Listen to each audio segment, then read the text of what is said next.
Sir আপনি এটা কি করলেন? স্যার এটা কি হচ্ছে? এটা তো হোলির বোনাস। এখন থোড়ে না হোলি।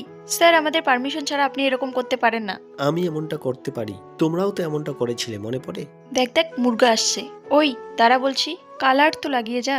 দিদি, আমি একটা ইম্পর্টেন্ট কাজে যাচ্ছি। ঠিক আছে, একটু গালে লাগিয়ে দাও, দেখবেন শার্টে যেন না পড়ে। হ্যাপি হোলি। এইটা তোমরা কি করলে? আজকে তো দারুণ মজা হলো, কালকে আবার ডাবল ধামাকা হবে।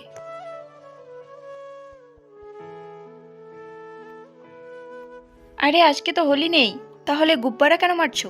আমাদের যা ইচ্ছে তাই করব। তোমরা কি সেদিন ওদের পারমিশন নিয়েছিলে? তোমাদের মতো বেয়াদব স্টাফ আমার অফিসে চাই না, যারা মানুষকে কষ্ট দিয়ে আনন্দ পায়। যাও, বের হও আমার অফিস থেকে। Sir please. কি হলো, শুনতে পাওনি?